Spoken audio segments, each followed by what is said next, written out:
Hey guys, it's Elena. And it's Candace. And you're listening to Cousins on Crime.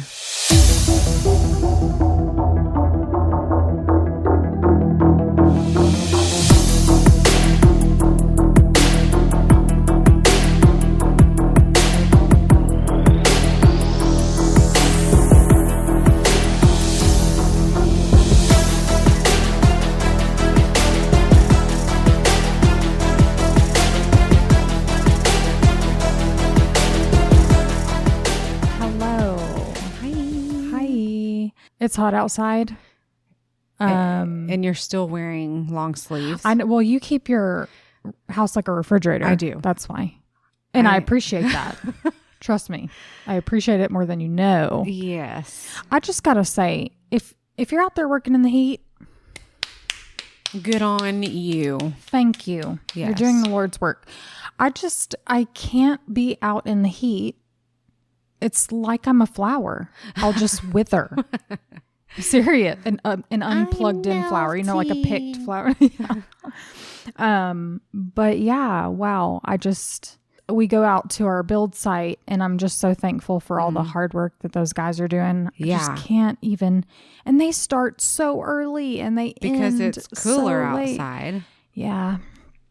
Anyway, so when you do see that construction worker standing around, give them a break. Okay? I know. Exactly. It is hot. Be safe when you're driving your car. Slow down. There's a lot of road works going on. It's hot and I'm going to complain about it. That's my right. Probably every week until I will. Like November, probably. Yeah. I got a Bath and Body Works email today about their fall candles. And I was like, oh yeah. It's on. I saw Halloween stuff at a store. I mean, 4th of July is over. So it's basically Halloween. Yeah. I said to myself, not yet. Just not yet. I'm going to go with yet. I know. It's time. I know you're, when I saw it, I said, oh, Candace is excited about that. Yeah, I'm excited. I'm praying for that 10-foot skeleton this year, you know? When I was driving over here, Fat Boy Slim was on the radio, and I was like, this feels like driving to Lena's house back in the olden days. Yeah. Oh, the good old days. It was a blast from the past. So here we are talking about the good old days, but y'all, today, when this episode airs, Wednesday, July 9th, Candace is turning 40. It's true. Happy birthday to ya. Happy birthday to ya. I love that little noise. That's so funny. Yeah, 40. It was funny because at my party, which they threw me a surprise party, but at my party, people were like, how do you feel? And I was like, I have felt 40 for a long time. It's just, I really have. Yeah. For a very long time. So what's in a number? Yeah. But anyway, what do you have? Yeah. I mean, we can get into this. Let's get into it. The events that happened in Idaho a week ago. Oh, Lena, I can't believe we didn't even talk about that. No, yeah. So that's what we're going to do. We're going to talk about it. This is very current. So all I can say is that this world is just, it's lost its ever-loving mind. Yeah.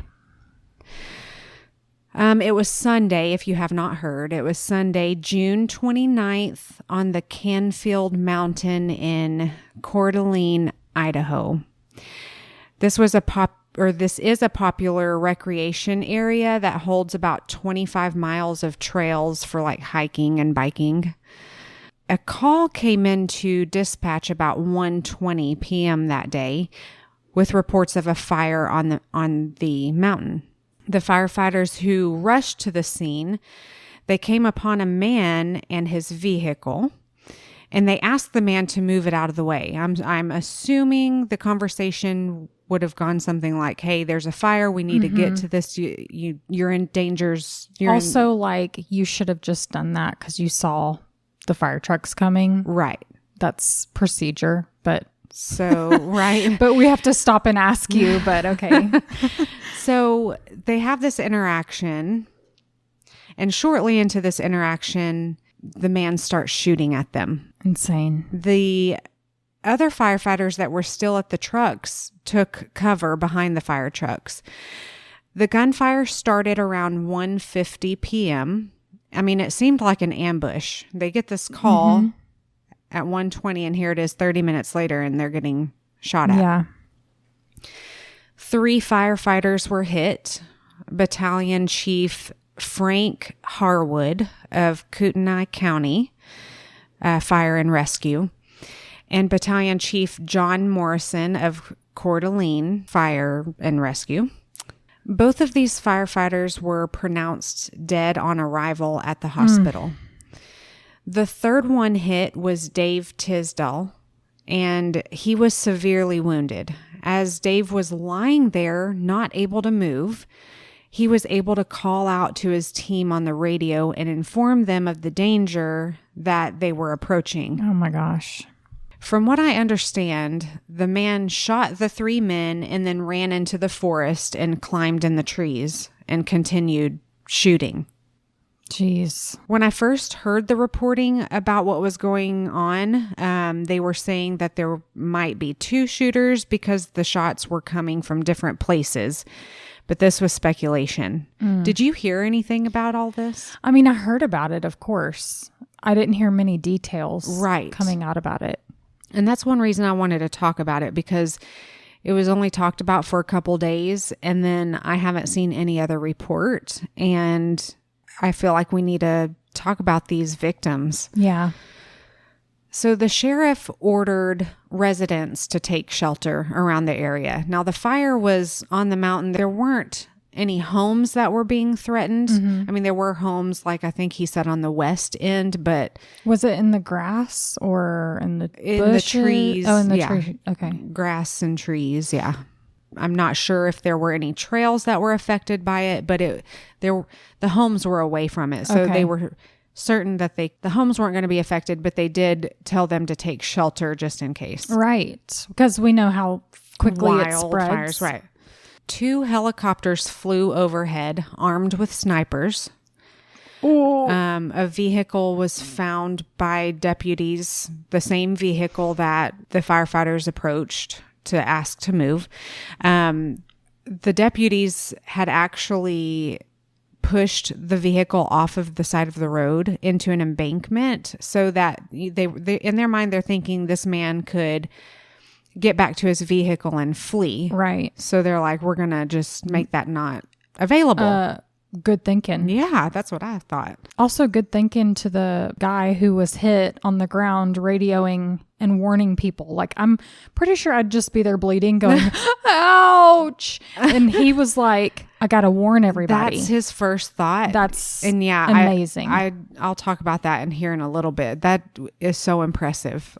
They identified who the vehicle belonged to, and that was a 20-year-old named Wes Raleigh. The FBI used cell phone data to track him. Oh. So I guess they got his name, figured out his cell phone number, and start pinging where he's at. Wow. Using this cell phone data, authorities located the suspect, and they found his lifeless body near the scene around 3:15 p.m.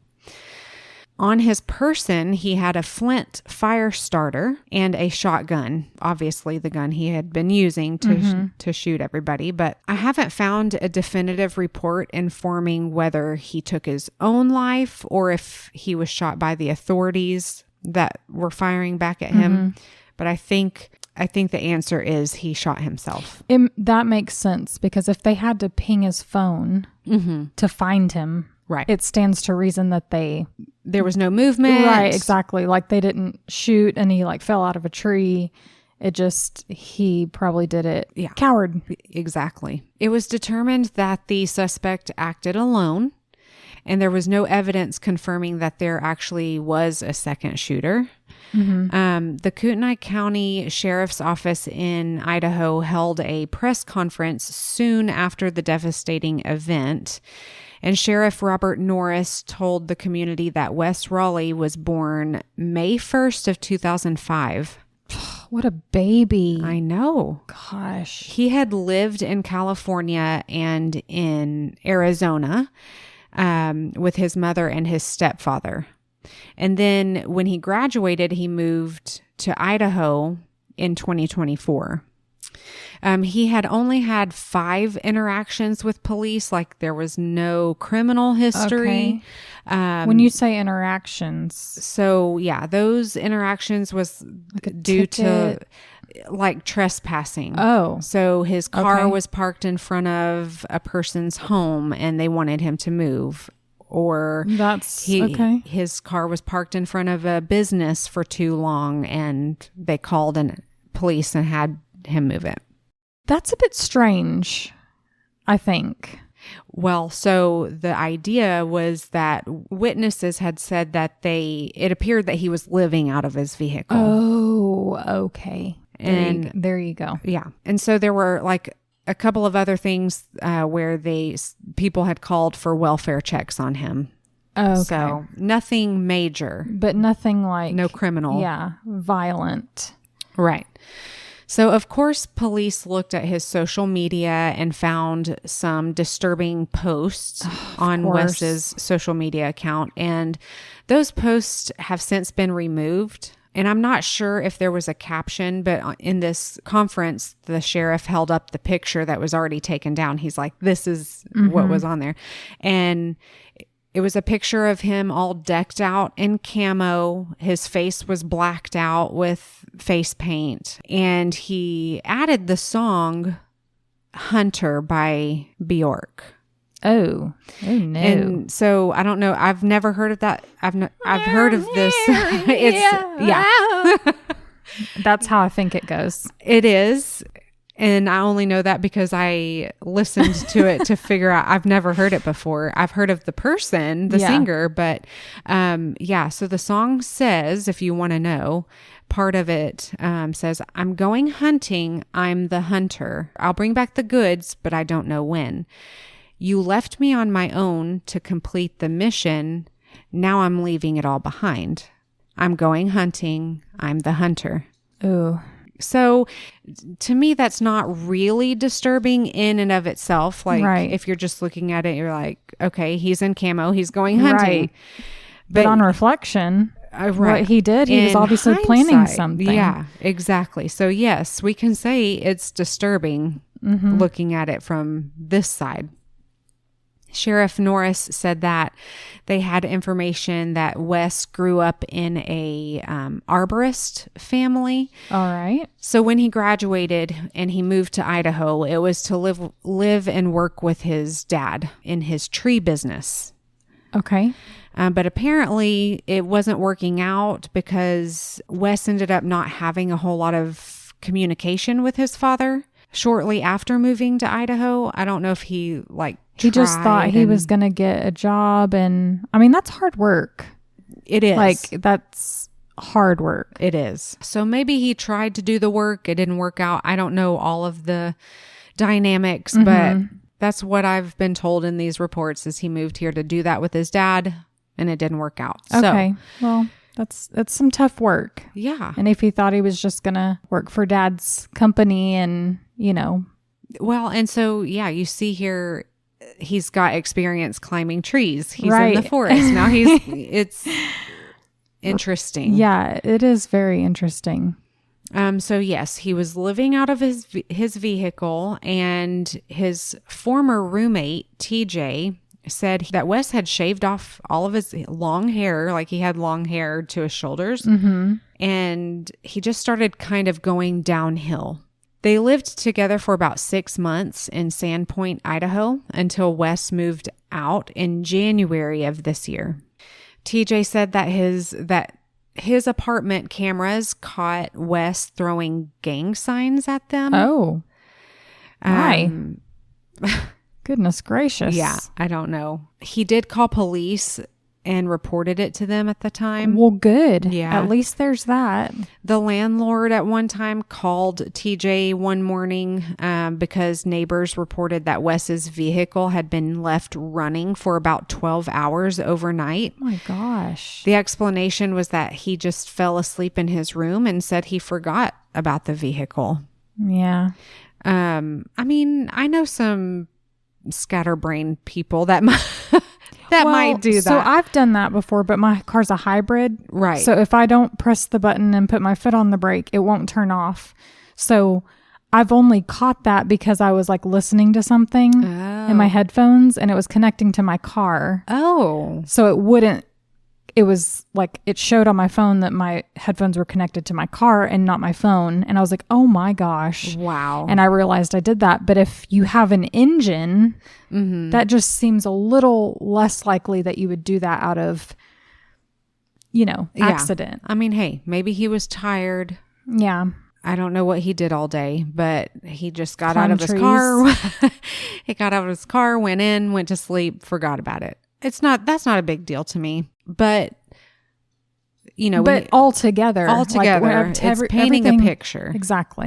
And I think that's why a lot of people don't see these things as red flags. Yes. Because on their face, they just seem like, oh, he shaved his head. Mm-hmm. How weird. Oh, he left his car running. But I mean, I think it's great that the roommate called police at one point. Right. Because most people wouldn't. Yeah. They would just be like, oh, that's weird. Yeah. But yeah. Yeah. And so that's another reason why I wanted to talk about this case is because we need to be reminded to watch for the signs. Absolutely. Other people that knew Wes said that he was very vocal about his beliefs. And, people on social media have just been blasting pictures that they've gotten off of Facebook where his mom and him were holding guns, and they've made it just so political. I can't stand it. But when you say he was outspoken about his beliefs, like political beliefs, a lot of it was political. Yeah. Like the border crisis and that kind of thing. So that totally makes sense to ambush your people if that's where you're going with it. Yeah. Okay. Yeah. All right. Interesting. So Wes's grandfather said that Wes had wanted to be a firefighter and that he actually really respected law enforcement. He loved firefighters. It didn't make sense why he was shooting at them. So an idea of the motive is that maybe Wes had applied for something in that career path and got rejected. Could it have been retaliation to that? Was it that he was just down on his luck and he lost hope in life? Did he have a mental break? These are all questions that we're all questioning. So investigators said that they plan on inspecting his vehicle to try to get more answers. Maybe there's something in there that would help them figure out his psychology. Maybe we'll get an update. We have not in the last week. That's surprising. I feel like when things like this happen, we learn so much in the first 24 hours. Yeah. Like they've already stripped the person's place of residence. They've already combed through everything and things come out. Yeah. And that's, like I said, another reason why I want to talk about this, because everything else, I feel like we talk about everything else. And the details. There was only 2 days worth of news reports on this. And not that I want to keep on about, the tragic events, but we move on. It's a news cycle and then we move on to the next thing. And it's like, yeah, but what? That was terrible. I need answers, guys. I know. So the fire grew to 26 acres. Wow. The planes flew overhead to spray water over the fire and aid the work that was being done on the ground. Firefighters made 27 containment areas throughout the area. So, like I said earlier, no structures were damaged and no other casualties happened, thank God.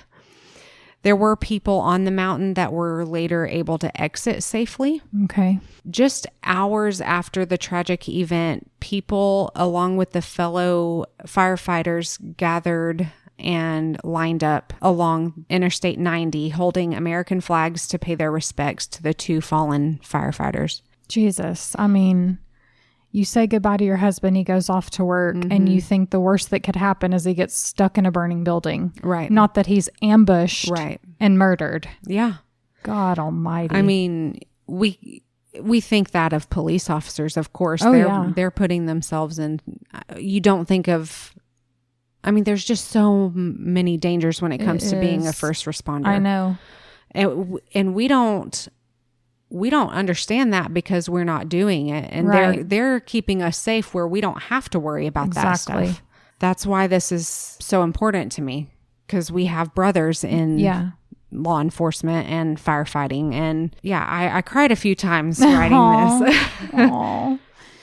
I know it's hard to think about. I'm thankful that my brother is not on the streets working as a police officer anymore. When he was, I was very anxious about it. But it's really hard when you have someone that's constantly running out the door and you don't know what's going to happen. Yeah. And we've talked about this before, but like they don't always know what they're getting into. Like they have an idea, but when they arrive on scene, it's not until they get there that they know or they see what's unfolding. Right. So, and they have meetings, they have practices where they plan for all kinds of possibilities of what might happen, but you just never know. Things are a surprise. But yes, so as the 2 fallen firefighters' bodies were being taken to the medical examiner's office in Spokane, Washington, about 35 miles from Coeur d'Alene, is when they lined up on the road and just saluted, held flags, and I just thought that was just so thoughtful and heartfelt. So we're to my main point of the story, where I want to talk about the amazing heroes of this story. 42-year-old Frank Harwood had been with the Kootenai County Fire Department for 17 years. He was married and had 2 children. He was born in Neenah, Wisconsin, and graduated at Neenah High School in 2001, where he played on the football team. He was a veteran of the Army National Guard, serving as a combat engineer, and served in Iraq. Friends and colleagues have spoken out on social media and news reports saying that he was a leader in the organization and just an exceptional person. He did an amazing job. He was well respected. He was an awesome father, husband, brother, and son, and family man. He was the type of guy that would remain calm during chaos and loved serving others, and he loved his family. Oh, God. 52-year-old John Morrison was married with a son. He was dedicated to his family. His family life meant everything to him. He was a great father. He started his career with the Coeur d'Alene Fire Department in 1996 and had also worked as a paramedic. He held multiple ranks, including firefighter, engineer, captain, and battalion chief. A colleague stated, John was a big man, big physically and just big in heart. Oh. And just in general, his personality was charismatic and contagious. His crew sat around a table and talked about the kind of man that John was. He was known for his larger-than-life personality, but firefighters say that they'll miss his ability to keep conversations flowing. Aww. The hard part is not seeing him there and not being able to talk to him. He had a presence that, when times were stressful, it could put you at ease. Aww. He was just kind and compassionate. Don't you love people like that? Because I have bad anxiety, and sometimes I don't just want to be in the room with other people. Like, it's hard for me to just sit there. Yeah. And there are certain people that make you feel at ease just because they make you feel at ease. Right. And they're wonderful and they've got this amazing demeanor, and I think that's such a gift. It really is. And when they talk about him, he could just have a conversation with anybody. Like, I've always envied people like that because I'm not great at small talk, and I wish I could just talk and have a conversation and it just flow. Right. But yeah, it is a gift to be able to just make people feel comfortable. And just hearing about these two men make me wonder, like, what am I doing with my life? I mean, it sounds like they were just sitting on the couch being couch potatoes. You're right. It's like, what am I doing? Yeah. I mean, they served their country. They served their families, their communities. And amazing. They did it well. What a great loss. Like, we hear about these news stories. Oh, 2 people died. And you're like, oh, crap, that sucks. But, oh, thank goodness nobody died from the fire or whatever. But what a loss. Yeah, absolutely. Yeah. Everything that they meant to everybody. It's just... Yeah. One more victim, 47-year-old Dave Tisdall, is a Coeur d'Alene Fire Department fire engineer. He sustained a gunshot to the back with severe chest and spinal trauma. Oh my gosh. And he was taken to the hospital in critical condition. His left lung, listen to this. His left lung collapsed. His clavicle was damaged. Oof. Several ribs were shattered. I'll bet. And he had spinal swelling. And to think, like we talked about earlier, as he's suffering through these major injuries, he had the wherewithal to alert his crew and ultimately save their lives. That's unbelievable. Dave had 3 different surgeries and is now off of the ventilator and able to talk. He is experiencing difficulty feeling his lower half, anything from the chest down, can't move. But he is making progress, and he remains in the intensive care unit in stable condition. He has a long recovery ahead. A Facebook post stated that Dave is among the best and kindest of men. He's always there to help. He's married with 3 children, and they are all by his side. He has a huge support system. As much as he loves, he is loved. So, the Tunnel to Towers Foundation, known for supporting first responders and military families, they organize things like memorial 5K events across the country, raising money. Frank Harwood actually recently participated in one of their events, running in a full firefighting gear. No way. Yeah. Oh my gosh. Weighing more than 60 pounds. Holy crap. Yeah. I mean, these guys are so tough. Right. He must have the endurance of a Greek god. The foundation's Fallen First Responder Home program announced that they plan to pay off the mortgages of these victims to help their families. Oh, gosh. What a blessing. I know. Oh, man. And if you want to donate to help these families, you can give to the Red and Blue Foundation, and I will add the links to the show notes. There's a link for each victim and then just one link for overall.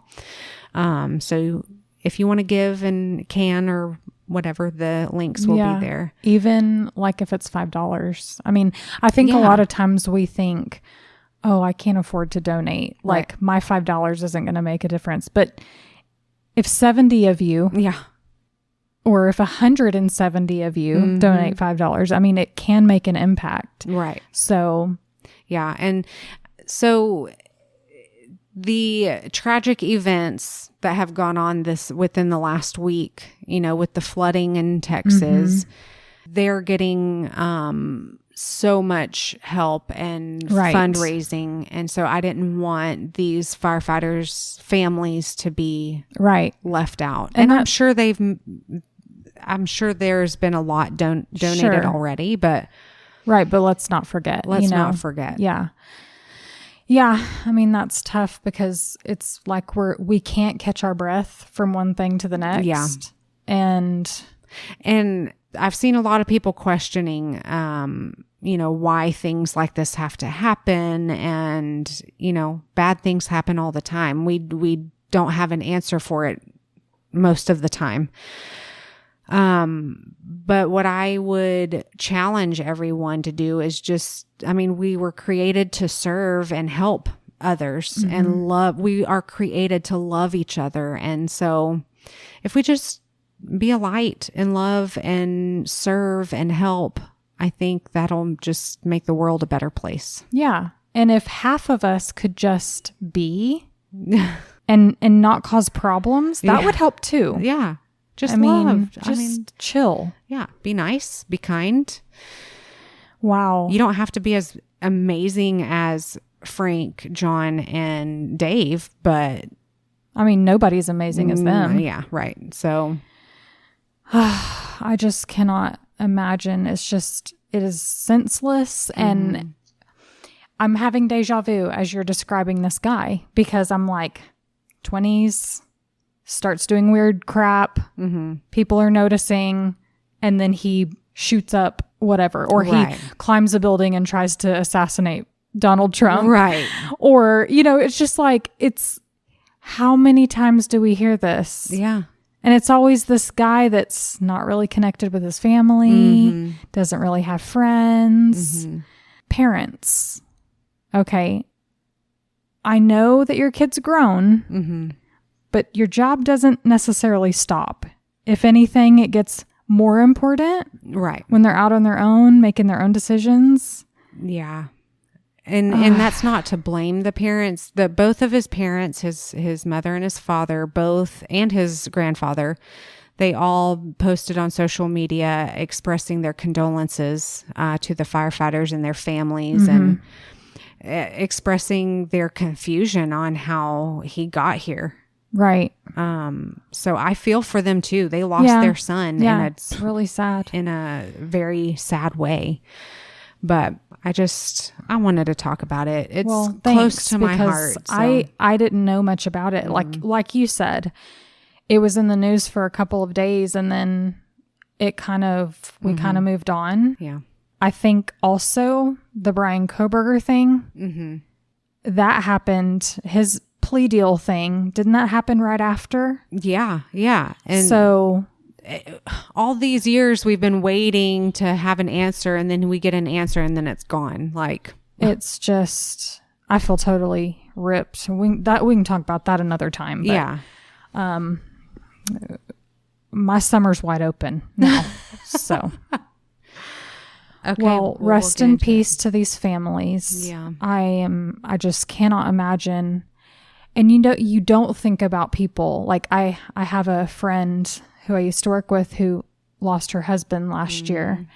And you don't think about how is she gonna how can she do it all and pay for it all? Like when you Right. have a 2-income household, and like that is such a burden, the financial part. So it's amazing that that's just one less thing they have to worry about in all of this navigating through the rest of it. Thank you for telling their stories, because this is not your typical true crime story. Doesn't feel like it would really make the news or make a splash. Yeah. So thank you for talking about them. Yeah. And I would like to also thank all the first responders in our world. It's not an easy job. Yes, see, and they're out in the heat. Yeah. In 60 pounds worth of gear. Yeah. And they're in the heat. In the heat. Yeah. Yeah.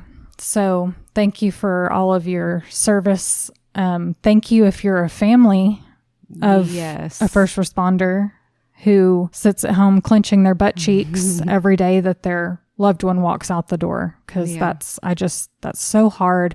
Someone has to do it. And being a wife or a husband to a first responder, that's a sacrifice in and of itself. For sure. It's a big job. Yeah. So thank you guys. And thank you, Lena. And that was great. Let's do it again sometime. Okay, let's do it. Bye, guys. Bye. Thank you for listening to Cousins on Crime. Get connected with us by becoming a free member on our Patreon. Or for just $5 a month, you'll have access to bonus episodes, discussion groups, and much more. If you can't afford $5 a month, we get it. Inflation, am I right? Please consider leaving us a positive review and rating wherever you listen. And don't forget merch. Support our podcast and show the love by sporting t-shirts with our latest designs, or grab an evidence bag to keep the chain of custody for all your valuables. Don't forget to follow our show on your favorite streaming app so you never miss an episode, and get photos and updates on our Instagram at Cousins on Crime Podcast or our Cousins on Crime Facebook page. Have a case suggestion? Email us at cousinsoncrime@gmail.com.